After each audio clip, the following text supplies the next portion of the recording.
Hari ini saya akan melakukan edukasi ambulasi dini dan mobilisasi dini ibu postpartum. Sebelumnya saya melakukan cek order dengan membaca rekam medis pasien.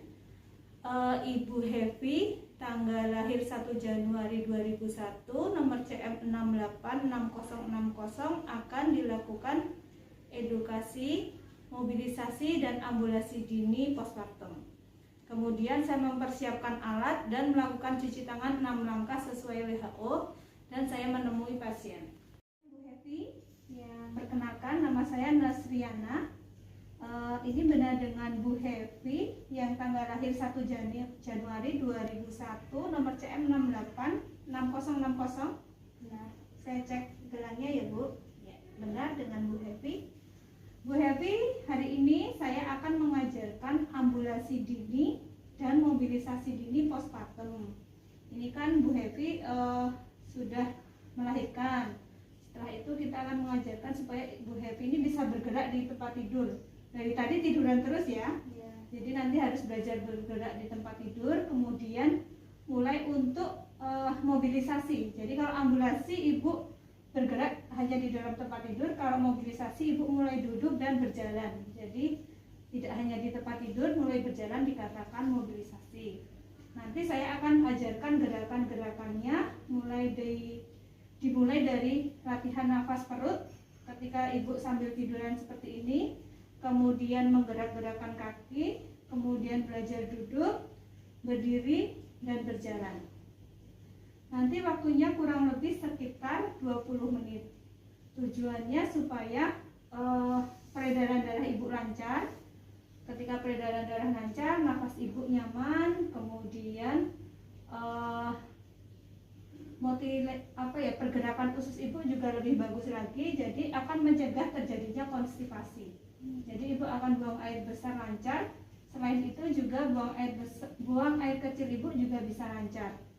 Selain manfaat itu, masih ada manfaat yang lain. Pertama, membuat Ibu lebih mandiri, lebih merasa sehat, otot-ototnya tidak merasa kaku. Kemudian lohea Ibu atau lendir atau darah yang keluar dari rahim itu akan keluar lebih lancar. Hal itu akan meningkatkan proses mengecilnya rahim lebih cepat. Jadi kalau proses mengecilnya rahim bagus, maka Ibu terhindar dari perdarahan. Jadi ambulasi dini atau mobilisasi ini membuat Ibu terhindar dari resiko perdarahan. Masih banyak manfaat lagi. Sebelumnya Ibu ada yang ingin ditanyakan? Tidak ada? Kita mulai ya Bu ya. Ibu, saya lanjutkan ya. Saya sudah tutup privasi. Saya akan melakukan edukasi untuk mobilisasi dini dan ambulansi. Sebelumnya saya akan cek kondisi sirkulasi dari kaki Ibu. Jadi saya akan melihat apakah di kaki ada edema. Maaf ya Bu, saya buka ya. Saya buka di kaki ini apakah ada edema. Cara ceknya kita tekan. Di sini tidak ada edema, kemudian kita tekan betis sampai ke mata kaki. Jadi biasanya kalau ada edema nanti di sini kita tekan, dia tidak kembali lagi.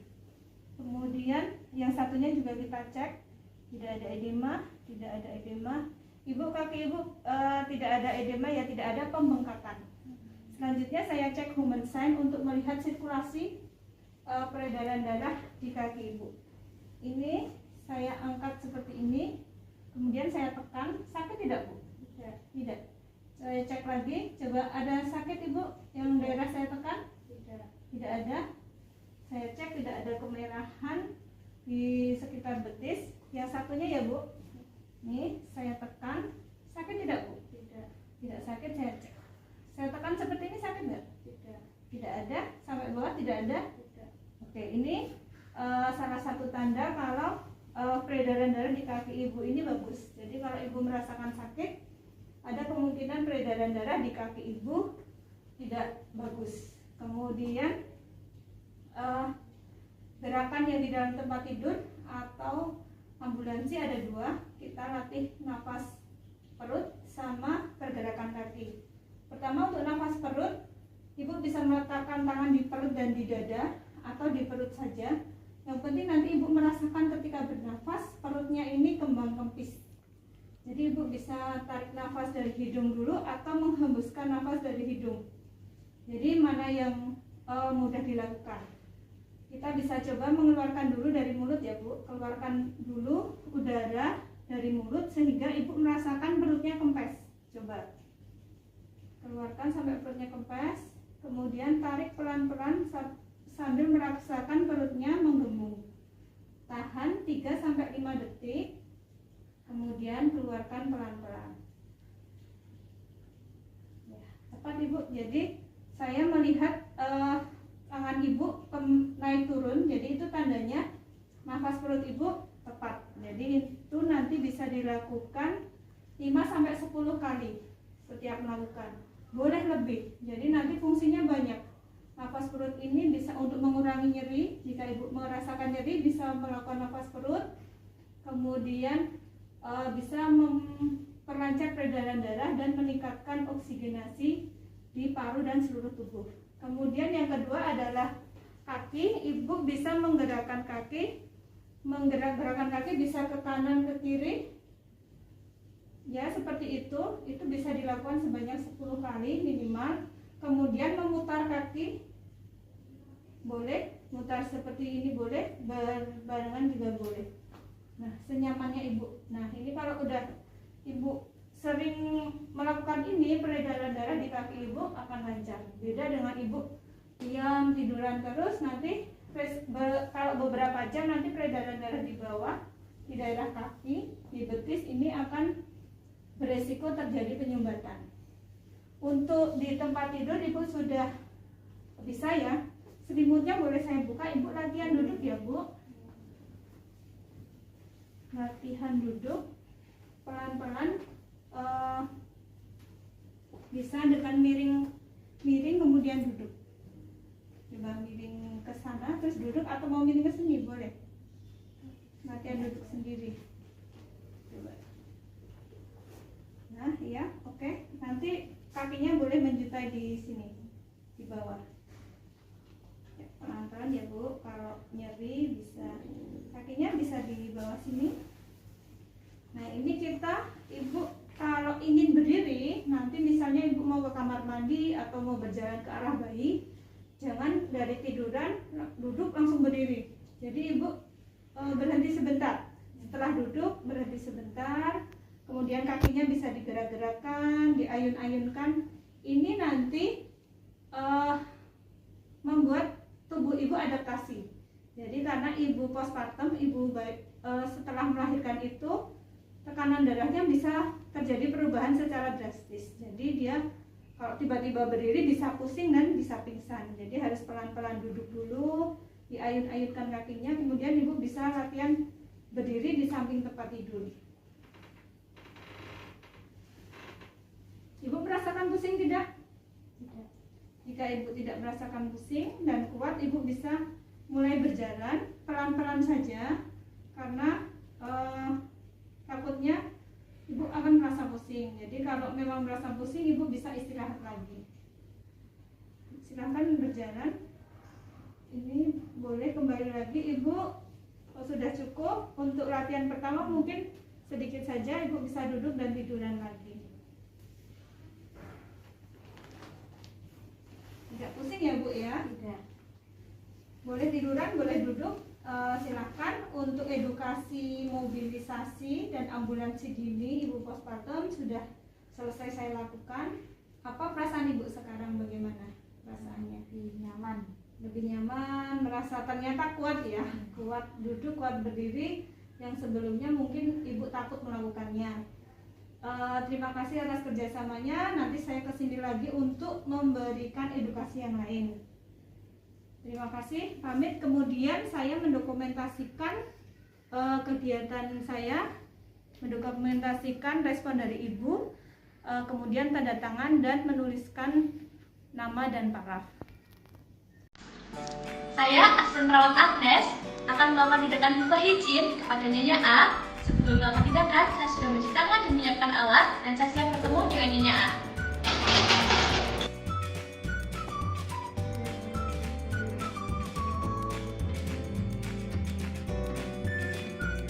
Saya asisten perawat Agnes, apakah benar dengan Ibu A? Iya benar Sus. Permisi ya Bu, saya cek ulangnya sebentar. Coba Ibu sebutkan nama lengkap Ibu. Iya Nadia. Ya, betul sekali ya Ibu. Jadi tujuan saya kemari akan membersihkan alat kelamin Ibu dengan tujuan supaya alat kelamin Ibu bersih dan terhindar dari infeksi dan membuat Ibu merasa nyaman. Dengan prosedur, saya akan melepas pakaian bawah Ibu, kemudian saya akan mengangkat kaki Ibu, dan selanjutnya saya akan memulai untuk membersihkan alat kelamin Ibu. Kurang lebih waktunya 10 menit. Apakah Ibu bersedia? Iya Sus. Ibu sudah siap? Baik, kalau sudah siap, saya akan menyiapkan alatnya terlebih dahulu ya Bu. Permisi. Baik Ibu, selanjutnya saya akan memasang pelak pengaras ya Bu.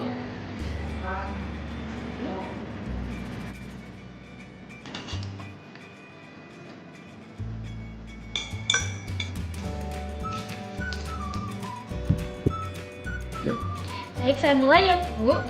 Labia mayora kiri. Kemudian labia mayora kanan. Labia minora kiri. Labia minora kanan. Yang terakhir yaitu dari klitoris sampai ke anus. Yang terakhir, kita keringkan menggunakan tisu.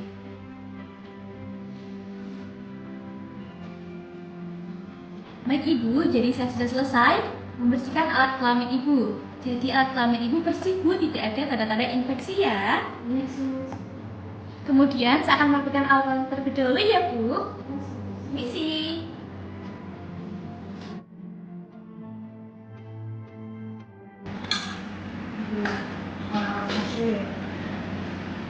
Permisi Bu, saya ambil pelak pengalasnya ya.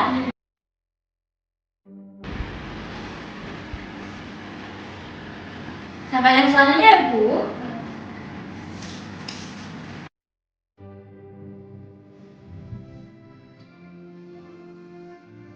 Baik Ibu, saya sudah selesai membersihkan alat kelamin Ibu. Nah, bagaimana nih Bu rasanya? Sudah nyaman Sus. Saya akan kembali ke ruangan perawat. Jika ada apa-apa, bisa memanggil saya ya Bu dengan cara mengatakan kepada keluarga. Iya Sus, makasih. Ini semoga cepat sembuh Ibu. Tema video kali ini adalah membantu pasien buang air besar atau buang air kecil di tempat tidur. Jadi tindakan ini dilakukan untuk pasien yang tidak mampu berjalan menuju ke kamar mandi atau ke toilet untuk buang air besar atau buang air kecil. Langsung saja kita mulai prosedurnya. Yang pertama adalah fase orientasi. Ibu, perkenalkan saya perawat Irna, menjaga pada dinas pagi hari ini dari jam 7 sampai jam 12 siang nanti. Betul dengan Ibu Lisa ya Bu ya. Saya cek ya Bu gelangnya. Cek gelang pasien, nama, dan baik. Tujuan saya kemari untuk membantu Ibu buang air besar di tempat tidur ya Bu, tadi seperti yang pada saat saya kesini sebelumnya. Apakah Ibu bersedia? Baik, jika Ibu bersedia, saya mulai. Selanjutnya kita cuci tangan. Kemudian kita pakai handscoon bersih.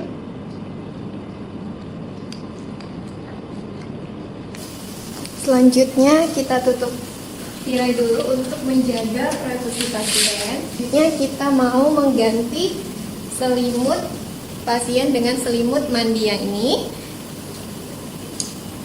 Jadi kita bentangkan dulu ya, jangan langsung dibuka lalu dipasang gitu, tapi ini ditutupkan dulu aslinya ini dari bawah. Ya, langsung siapkan pasien tadi, karena nanti kan mau kita sudah. Selanjutnya kita buka dulu celana pasien. Ini tuh sedang gitu ya. Setelah kita buka celana pasien, lalu kita minta pasien untuk menekuk kedua kakinya. Ibu bisa dibantu untuk kakinya ditekuk ya. Kita bantu pasien. Kita minta pasien untuk mengangkat pantatnya sambil jadi kita pegang di bagian pinggulnya. Sambil kita pasang perlaknya ya, tanpa tutup dengan bagian yang ini yang ujung ini ke arah dalam. Kita saya tutup selimut mandi. Oke, Ibu saya naikkan ya bednya. Saya tinggal dulu ya Bu, nanti kalau sudah selesai Ibu bisa memencet bel, nanti saya kembali ke sini. Baik Bu. Kemudian kita buka handscoon-nya, lalu kita cuci tangan. Kita kembali ke nursing station. Terus kemudian kita cuci tangan, bersih lagi yang baru ya. Kemudian kita posisikan dulu bed pasien, kita kembalikan dulu. Selanjutnya, jika kita melakukan tindakan melepas pispot dan membersihkan, sebenarnya tetap ada selimut mandinya ya, biar privasi pasien tetap terjaga. Namun di video ini saya akan tunjukkan. Pertama, kita dekatkan bengkok, sabun mandi, air. Kita siram dulu dengan menggunakan air yang tadi di dalam botol, dari mulai vulva sampai ke anus. Kemudian setelah kita siram, kita ambil tisu toilet secukupnya. Lalu kita beri sabun mandi. Nah, ini hanya sabun mandi itu hanya untuk membersihkan di area anusnya saja, vulvanya jangan ya. Kita bersihkan. Kalau udah kita buang ke bengkok. Lalu kita bilas. Ini ya. Kita mulai untuk membersihkan. Pertama-tama kita siram pakai air. Nah, kita nyiramnya itu dari mulai area di atas vulva sampai ke anus ya. Sampai benar-benar bersih. Kemudian kita ambil tisu toilet yang sudah kita kasih sabun mandi. Lalu yang kita kasih sabun itu hanya bagian yang anus ya. Yang bagian vulvanya jangan. Oke, setelah selesai bersih sampai benar-benar bersih, kita bilas pakai air dan kita alirkan airnya itu ke pispot ya. Jadi bed pasiennya nggak basah. Kita nyiramnya dari mulai vulva ya sampai ke bokong pasien, sampai ke anus, sampai bersih. Kalau udah selesai, kita ambil tisu kering, lalu kita keringkan dari mulai vulva ya menuju ke anus sampai benar-benar kering. Jadi nggak boleh lembab ya, karena kalau lembab itu beresiko untuk menumbuhkan jamur ya. Oke, udah kering, udah selesai. Selanjutnya kita lepas pispotnya. Oke, sekarang saya mau menunjukkan contoh jika kita membantu buang air kecil kepada pasien laki-laki ya. Jadi yang selebihnya itu sama, cuman perbedaannya kita gunakan pispot yang urinal seperti ini. Nah, seperti ini. Kemudian posisinya kalau kita membantu itu, kita masukkannya di sebelah sini gitu. Minta pasien untuk memegang, atau kalau pasiennya tidak bisa karena kondisi penyakitnya, bisa yang megangnya ini perawat.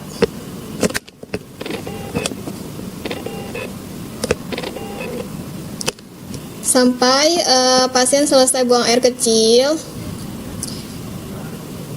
Kita bisa tanyakan ya, Bapak apakah sudah selesai buang air kecilnya?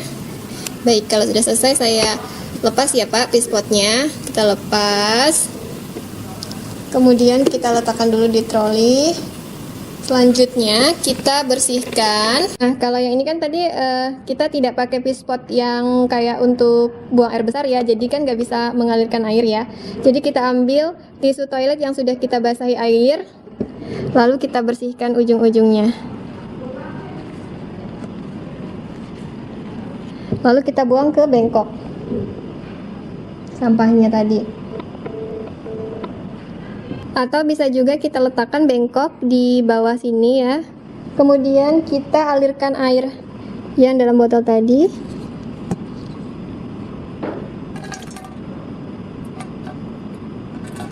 Untuk membersihkan. Kemudian kita keringkan pakai tisu kering.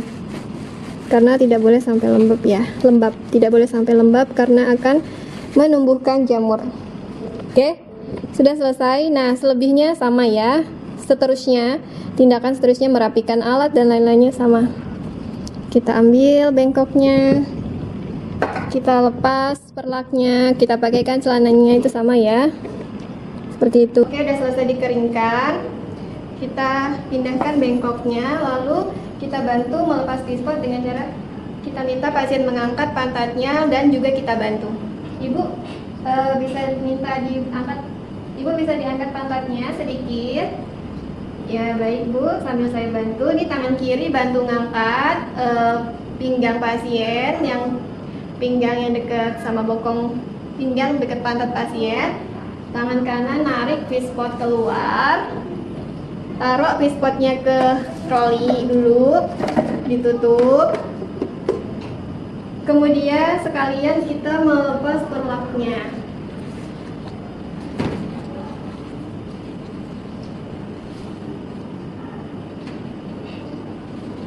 Kemudian kita rapikan alatnya. Kita minta pasien untuk kembali meluruskan kakinya. Nah, kalau tadi buang air kecil tuh juga sama ya. Buang air kecil bedanya kita bersihkan pakai air lalu kita keringkan. Kalau yang buang air besar kan tadi kita tambahkan membersihkannya pakai sabun di area anusnya gitu ya. Tapi untuk cara keseluruhannya sama. Selanjutnya kita pakaikan kembali celana pasien. Ibu, saya bantu untuk memakaikan celana ya. Celana pasien beserta celana dalamnya ya.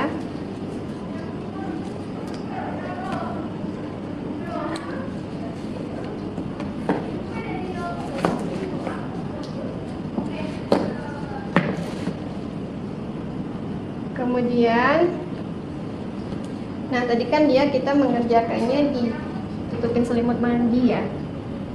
Selanjutnya kita ganti selimut mandi dengan selimut pasien.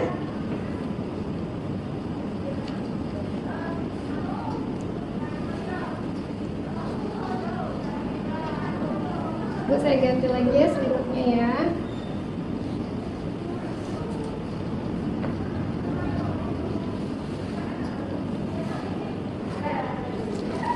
Selimut mandi dan perlak itu mau di laundry ya. Kita rapikan selimut pasien. Kemudian kita masuk ke fase terminasi. Baik Ibu, saya sudah selesai melakukan tindakan membantu Ibu buang air besar di tempat tidur. Bagaimana Ibu perasaannya? Sudah nyaman ya Bu? Baik. Ada yang mau ditanyakan Ibu? Tidak ada ya. Nanti saya akan datang lagi ya Bu ke sini sekitar jam 11 untuk nanti memberikan obat melalui selang infus. Baik Bu, terima kasih. Saya pamit dulu ya Bu. Assalamualaikum.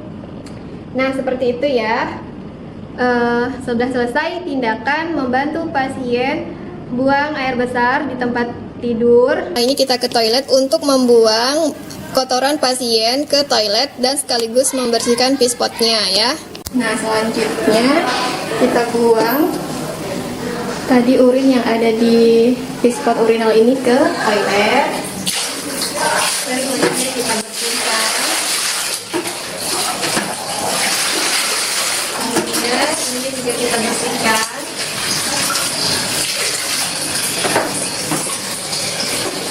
Dan kalau pasien buang air besar di sini juga kita bersihkan ya. Kita buang, kemudian kita bersihkan.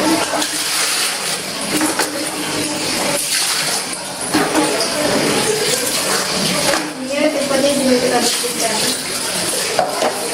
Oke, terima kasih yang sudah menonton. Sampai ketemu di video berikutnya.